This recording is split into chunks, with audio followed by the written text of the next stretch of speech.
Why hello there my fellow miners and crafters, GoodTimesWithScar here, bringing you another video from the wonderful worlds of Hermitcraft. Hello, I am in fact actually not Scar. A year ago, FamilyCraft Dad uploaded life-size YouTubers GoodTimesWithScar edition. For the first part of the video, he thanks Scar for being one of the most positive and inspirational people in the community. He also, not to mention, creates this. Wow. For the second part, he invited a group of GoodTimesWithScar fans to give our own personal messages to the Lord himself. After I was invited to join the mission, I instantly wanted to combine this with the opportunity of completing his Hermitcraft Season 5 base, as the season had just ended. My plan was to post screenshots while I talked over it. So, I set to work attempting to finish what he started. I had about a week of free time to do it in. I mean, it seemed possible to me. Unfortunately for me, I had little to no understanding of how much time a project like this actually takes. But after some questionable sleeping patterns and a lot of placed in cubic building materials, I'm finally done. Exactly a year after the video went up. Quick credits and information before we begin the tour, all are linked in the description. Obviously a huge thanks to Scar for the huge amount of effort he puts into everything. Thanks to FamilyCraft Dad for getting this all started and generally being pretty cool. Thanks to my friends I met in his Discord, without them I would have probably quit Minecraft years ago. Most of all thanks to Spook for helping me design some of the interiors. Something to note, this has been entirely done in creative because no way am I sorting through this, nor did I plan to spend my time collecting my items after falling to my death over and over again. Please do bear in mind when looking at all of this, I'm no way the kind of builder that Scar is. He has skills that I'm not even sure how to begin understanding, same with FamilyCraft Dad actually. Okay, let's have a look around. Let's start with the skyscraper that marks the middle of the city. Firstly, I placed some simple stairs so people who don't have wings are able to enter the building. Next, I went to see if the noise machine still works.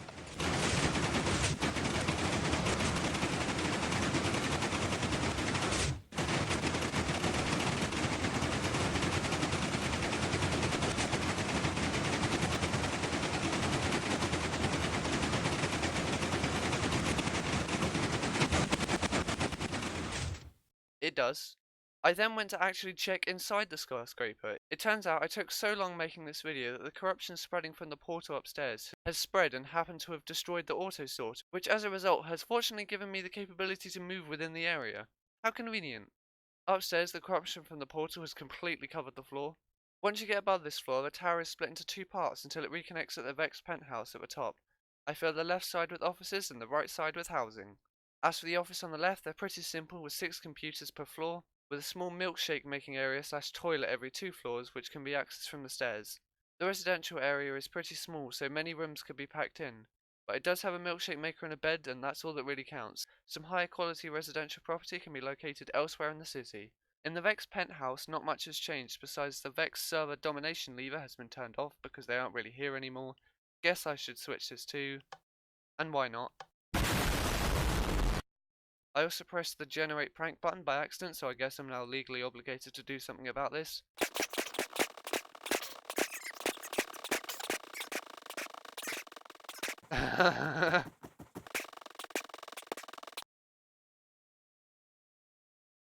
One of the first ideas when I started this was to build a tourist office. Despite this, this was one of the last things I ended up building. Tourist offices are usually placed in easy to locate areas like the entrance to a town or something. Scar City has 4 entrances and exits. I decided to place it by the entrance that has the bridge as it feels most like the main entrance. The tourist office itself is in fact a tree because what Scar project is complete without a tree? I felt like a tree would fit the eco-city vibes the area has going on, and also I felt like building a tree after working with a modernist theme for so long. The path leads to the base of the tree before spiraling around the inside of it. At the top you can find a map, a desk, some bookshelves, and a place to sit. It seems the employee seems pretty qualified to tell you about the place, so that's always nice. Next, let's look at the green / nature themed residential skyscraper. The exterior is vastly unchanged besides some seats on the balconies and a door around the back. I tried to make the bottom floor feel like a zen garden with greenery and vines growing everywhere. I think it provided a nice effect where you climb the stairs to the second floor. The second floor is a communal seating / waiting area. Once again very green, not much more to say on that. In case you didn't know, I'm not too keen on interiors. So these rooms are designed by a friend of mine, Spook. They're designed to be of a slightly higher quality than the ones over in the skyscraper. All 6 rooms are the same, besides for the 2 at the top which come fitted with a bath, although they are slightly smaller so maybe it balances out. This was the building that reminded me that torches do in fact melt ice, a delightful discovery. Next, let's look at the blue skyscraper. This was the first building I worked on when I started this project, and it's still one of my favourites. On the ground floor I added a check-in desk, some colourful decoration, a staircase, some ceiling lights, and a balcony type thing that I'm not even sure what to call it. The pool area is completely unchanged. Next floor is a cooking/dining area. It comes fitted with cooking instructions, freezers, an indoor BBQ, which is a minor health and safety risk, especially considering the fire department is run by cats. The next 6 floors are the highest level residential areas available in Scar City, fitted with a balcony, more space, and of course a milkshake maker. These rooms are all designed by Spook once again. Top floor is your classic well-organized attic, with an interesting surprise. When I arrived, the fire department was completely empty, so I decided to use my imagination to think of how well a group of cats would run a fire department. Not very well. In the first room, everything is on fire besides the desk, where people are able to report fires to the department by writing them down in a book. Not the most effective method of communication ever made. The next room has a bunch of cats attempting to put on human equipment. The second floor is a dining area where the cats keep a strict diet to ensure they maintain the high level of physical fitness required for fighting fires. This cat has figured out how to get into one of the fire engine, but isn't having much luck driving it. Hopefully he gets the hang of it soon because the roof seems to be caving in. The airport was nearly entirely done when I arrived, so I made it quick by adding a simple path to the waiting area as well as a radio dish for communication with nearby aircraft. I also added some very basic landscaping beneath the coffee table just to try and make the unused grass area feel a bit more natural. The rocket also managed to set one of the trees on fire. Just across the street is the Cat Defense Force, or the CDF for short. The piston door is still functional, to a certain degree.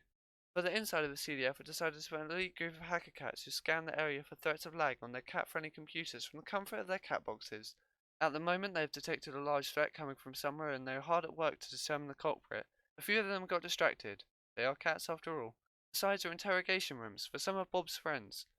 Most of the time it works out. On a serious note, I struggled knowing how I would fit everything in here, considering everything above here is a creeper farm. I did add a theoretical way up to the slightly ineffective prison cells upstairs.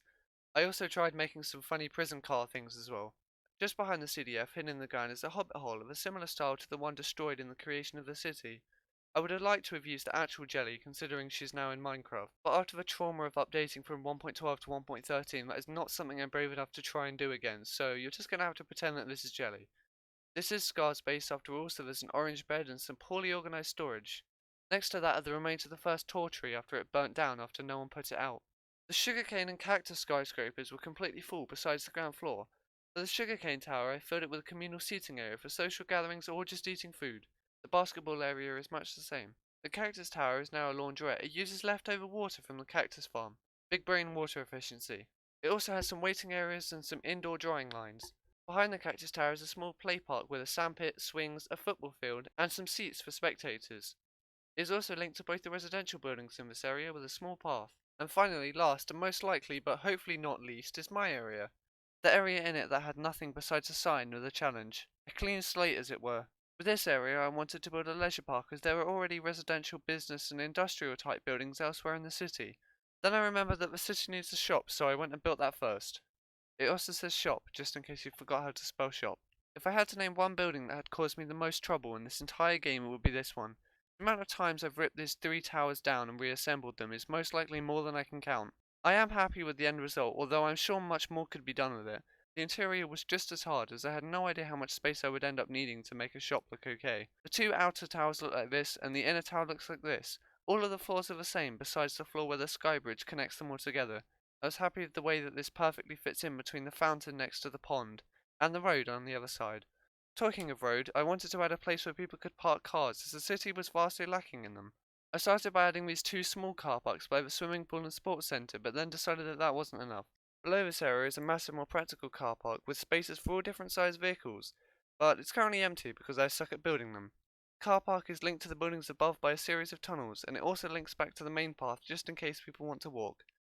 Next is my second favourite building, so a set of buildings after the blue residential skyscraper. First, let's start with the swimming pool. It felt dumb to leave this out after how fond Scar was of swimming, so I had to put one in. The changing area is pretty simple with a ladder that leads up to a jacuzzi if you aren't up for swimming. The pool has some nice spectator seating as well as a tiny dining area, but more on that in a second. The pool has 5 lanes with a small diving board for each one. I really had fun with this build, what with the different levels and the balcony up here. Not convinced it's the most practical area in the world, but I think it came out alright. Connected to the pool via the tunnels and a bridge is a main dining area with seating, a glass floor, and a place where you can actually get food from, and more importantly, milkshakes. Once more, I have imprisoned Lolkov to work here for eternity. Top area of the sports centre is the same. Along the tunnel to get to it, this area is 100% symmetrical if you count the exteriors only. You're welcome, OCD people. The sports centre changing area is much the same as the swimming pools, but with more space because there's no jacuzzi in here. Inside we have a tennis court, badminton court, spectator seating, and then there's some basketball practice stuff because people clearly need that in this city. And last of all, there's the Scar Shrine. This was meant to be a small statue, barely taller than the sports centre. I made it rather large by stake by using a 2x2 area in Minecraft to represent just 1 pixel on Scar's skin. It created this. Instead of replacing it with a much more appropriate scale, I accidentally created this line of sight for myself, so I decided to keep it. The jelly plush on his shoulder is now completely invisible from ground level. My goal was to make a shrine where people could walk up and talk to Jelly and Scar, but I'm not sure they're going to manage to have a conversation from down here. And with that, I am done. With just under 100 hours of work, I've hopefully created what Scar first envisioned with this project. If you did watch this far, thank you very much. I do hope you enjoyed. Scar, if you did watch this, thank you so much for creating this community and keeping it such a massively positive place of creativity. What you've accomplished in real life as well as in-game inspires us all. If you would like to see a world download for this, please post about it in the comments, as my poor internet would like to be spared with having to upload 5 GB worth of Minecraft world, if that is at all possible. If you would like to see more of this world, I have another video coming up soon. But I'll need my new computer for that, because I can barely record with 2 chunks of render distance at the moment. Subscribe if you'd like to see that. Again, thanks for watching. Until next time, this has been Doobert, and I always appreciate you taking the time to watch the videos. And I cannot finish the rest of that. He speaks the language of the gods. He speaks that fast. Also, this is way too much fun.